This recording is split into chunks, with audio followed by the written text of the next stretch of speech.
रांची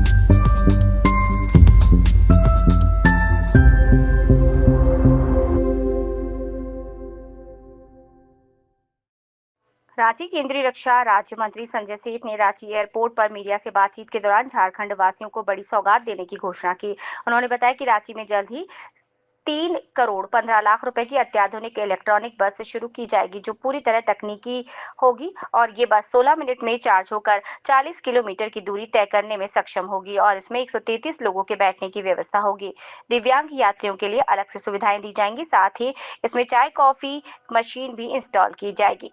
संजय सेठ ने कहा कि इस बस के जरिए यात्रियों को बिना झटकों के आरामदायक सफर मिलेगा। इस बस का पहला लोकार्पण नागपुर में होगा और दूसरा रांची में किया जाएगा। उन्होंने बताया कि केंद्रीय मंत्री नितिन गडकरी से मुलाकात कर रांची आउटर रिंग रोड और रांची जमशेदपुर मार्ग पर भी इलेक्ट्रॉनिक बस चलाने के प्रस्ताव को मंजूरी मिली।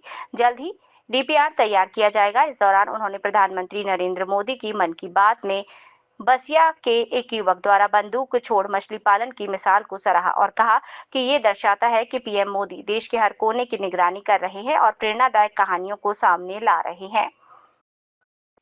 साथ ही विपक्ष पर निशाना साधते हुए उन्होंने कहा कि ऑपरेशन सिंदूर जैसे गंभीर मुद्दों पर विपक्ष सिर्फ सदन में बाधा डालने का काम कर रहा है और लोकतांत्रिक व्यवस्था को कमजोर करने की कोशिश कर रहा है। मंत्री संजय सेठ की इस घोषणा से रांची वासियों में नई उम्मीद जागी। शहर जल्द ही स्मार्ट और पर्यावरण अनुकूल सार्वजनिक परिवहन की दिशा में बड़ा कदम बढ़ाने वाला है। मंजी कुमार, ब्यूरो चीफ, झारखंड। नितिन गडकरी से मिला था और नितिन गडकरी जी ने जो हमने डिमांड रखी थी उसके पूरी तरह पालन करने डीपीआर बनने का आदेश दे दिया। फ्लैश लाइट जो बस है, हमने तो रांची शहर के लिए आग्रह किया था, रांची शहर के लिए दो, तो माननीय नितिन गडकरी ने कहा रांची शहर के अलावा रांची तो जमशेदपुर भी वो बस के लिए कहा कि उसका भी डीपीआर तैयार कराओ। एक बस 3.25 करोड़ की है और वह 16 मिनट में चार्ज होगी, वो 40 किलोमीटर तक चलेगी वो बस, जिसमें 135 लोग बैठ सकेंगे। दिव्यांग भाइयों के लिए अलग व्यवस्था है, उसमें चाय कॉफी के लिए स्टॉल की अलग व्यवस्था है। बिना किसी हिचकोले की वो बस चलेगी। अपने में बहुत उम्दा बस है। पहला उसका एक्सपेरिमेंट या लोकार्पण नागपुर में होना है। यह खुशखबरी रांची को है कि दूसरा वो बस देश में रांची को उपहार मिल रहा है।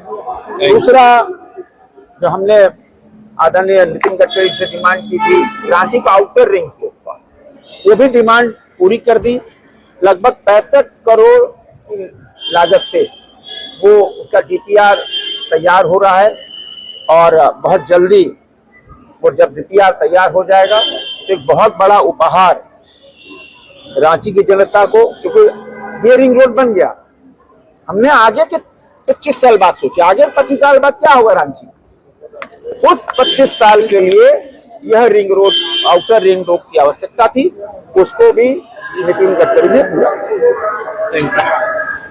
मन की बात में माननीय प्रधानमंत्री जी ने गुमला जैसे, और वो गुमला बसिया चर्चा की। देखो प्रधानमंत्री जी की नजर कितनी तेज, और जो कल तक बंदूक उठाता था आज समाज के लिए वो कुछ करने वाला बन गया।